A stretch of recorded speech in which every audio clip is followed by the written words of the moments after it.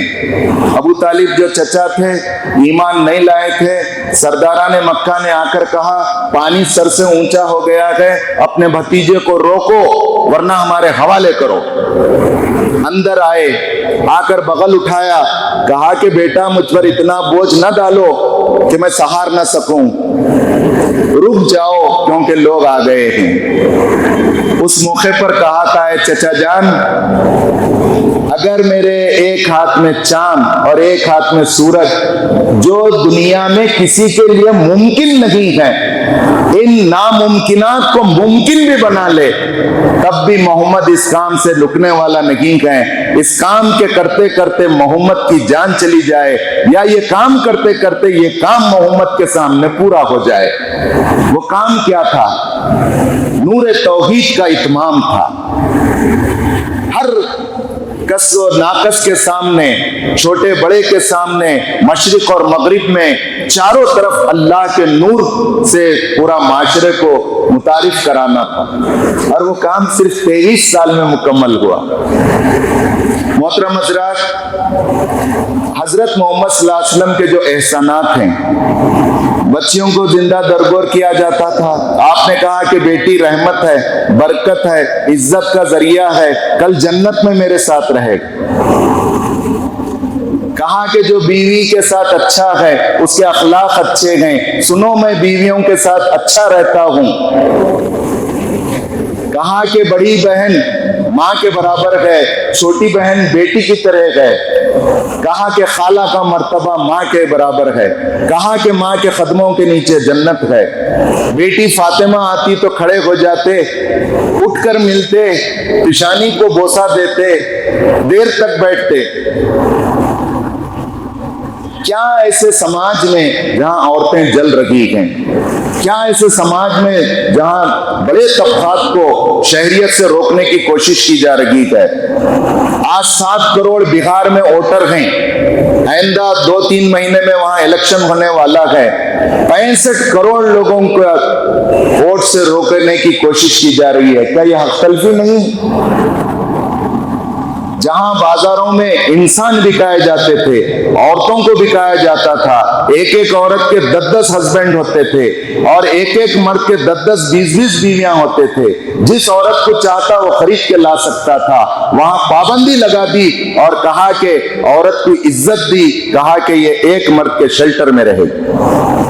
میں اپنی بات ختم کرتے ہوئے ایک حدیث اور ایک آیت سنا کر اپنی بات کو ختم کروں گا کہ ایسے رسول صلی اللہ علیہ وسلم جن پر پوری قرآن مجید نازل ہوئی، جن کے احادیث، ہم قرآن کو تو ہم پڑھتے ہیں اور دیکھتے ہیں، احادیث کے متعلق آپ معاف کیجئے گا، کیا ہم نے کبھی بخاری شریف پڑھا ہے؟ کیا مسلم شریف پڑھا ہے؟ وہ گھر میں تو رہتے ہی نہیں، ہم خرید کے لاتے نہیں، اس کی ضرورت محسوس نہیں کرتے۔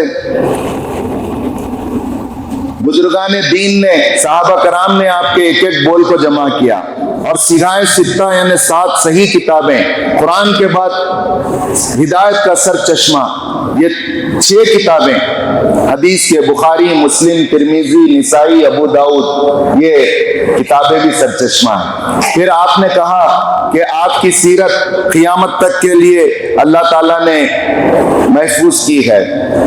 یہ ایک حقیقت ہے کہ دنیا میں حضرت محمد صلی اللہ علیہ وسلم کیا پیدائش سے لے کر، بلکہ پیدائش سے پہلے تک، جب بی بی آمنہ کو آپ کا حمل ہوا تب سے لے کر آپ کے دنیا سے جانے تک ایک ایک منٹ کو اللہ تعالیٰ نے محفوظ کر دیا۔ ایسی حفاظت اور ایسی پرسنالٹی کی ہسٹری کا ریکارڈ دنیا میں کسی کا نہیں ہے، حتیٰ کہ کسی نبی کا بھی نہیں۔ ہمارے پاس اتنی ہی معلومات ہیں ابراہیم علیہ السلام کے تعلق سے جتنا قرآن دیتا ہے اور محمد صلی اللہ علیہ وسلم دیتے ہیں۔ ہم اتنا ہی موسیٰ علیہ السلام، عیسیٰ علیہ السلام کے تعلق سے جانتے ہیں جتنا قرآن بتاتا ہے اور محمد صلی اللہ علیہ وسلم بتاتے ہیں۔ لیکن حضور صلی اللہ علیہ وسلم کی زندگی کو، آپ کے کیریکٹر کو، آپ کے سیرت کو، ایک ایک لمحے کو، گھر کے اندر بیڈ روم کی زندگی، باقی وہ صفائی کی زندگی، بیویوں کے ساتھ کیسا رہتے تھے, بچوں کے ساتھ کیسا رہتے تھے, مسلمانوں کے ساتھ کیسا رہتے تھے, غیر مسلمین کے ساتھ کیسا رہتے تھے, ہر چیز ریکارڈ میں ہے. اسے کہتے ہیں سیرت. سیرت الگ ہے, حدیث الگ ہے. ہم قرآن جیسا پڑھتے ہیں, تبرکن حدیث بھی پڑھتے ہیں, لیکن سیرت کہاں پڑھے ہم؟ سیرت پڑھنے سے سیرت بنتی ہے. حضور صلی اللہ علیہ وسلم کی شخصیت کو جاننے سے ہماری شخصیت ابھرتی ہے, اور اسی کا نام ہے اسوہ حسنہ. میں ایک صحیح حدیث آپ کے سامنے رکھنا چاہتا ہوں, بڑی دلچسپ ہے, غور سے سنیے, یاد بھی ہو جائیں گی. آپ گھر میں بھی سنائیے, دوسروں کو بھی سنائیے. اس حدیث کے راوی ہیں حضرت جابر بن عبداللہ رضی اللہ تعالیٰ عنہ. یہ بخاری و مسلم کی حدیث ہے. وہ کہتے ہیں کہ رسول اللہ صلی اللہ علیہ وسلم خود کہتے ہیں کہ میرے پاس فرشتوں کی ایک جماعت آئی, میں سو رہا تھا. وہ فرشتے آپس میں گفتگو کرے کہ اس ہستی کی مثال پیش کرو. تو دوسری ٹیم نے کہا کہ یہ تو سو رہے ہیں. تو پہلی ٹیم نے کہا کہ ارے سونے سے کیا ہوتا ہے, آنکھ سو رہی ہے, دل بیدار ہے اور کان سن رہے ہیں. تو پھر پہلی ٹیم نے مثال پیش کی کہ آقا نے ایک گھر بنایا, اس کو خوب سجایا محل کو, اور اس کے اندر دسترخوان لگا دیا, اور ایک بلانے والے کو باہر محل سے بھیجا کہ بلاؤ لوگوں کو. جو اس بلانے والے کی بات کو سنا, دعوت کو قبول کیا اور گھر میں آیا, وہ دسترخوان پر بیٹھا, دسترخوان کی نعمتوں سے فائدہ اٹھایا. پھر فرشتے کہتے ہیں کہ مثال کو کھولو, ہم کو سمجھنے نہیں ہے. تو پھر دوسرے فرشتے کہتے ہیں یہ تو سو رہے ہیں. پھر کہا جاتا ہے کہ آنکھ سو رہی ہے, کان سن رہے ہیں, دل بیدار ہے, سمجھ رہا ہے.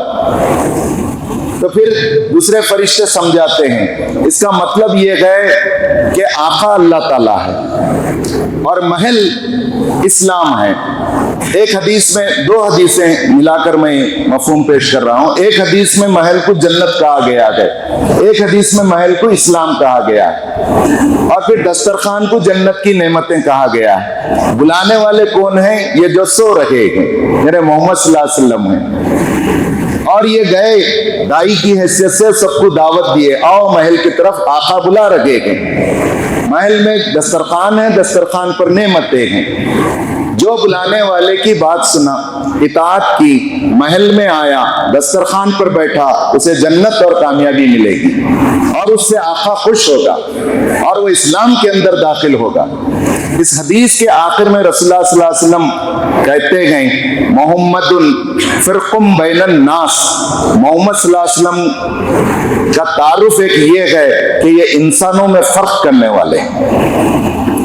حضور صلی اللہ علیہ وسلم کا آنا اس دنیا میں پوری انسانوں کا امتحان ہے. اس کا مطلب یہ نہیں ہے کہ فرق کرنے والے ہیں, بانٹنے والے ہیں. تو اس مطلب یہ نہیں ہے کہ جھگڑے لگانے والے ہیں, نہیں, بلکہ دو ہی گروپ ہوں گے. ماننے والا ایک گروہ ہوگا, نہیں ماننے والا دوسرا گروہ.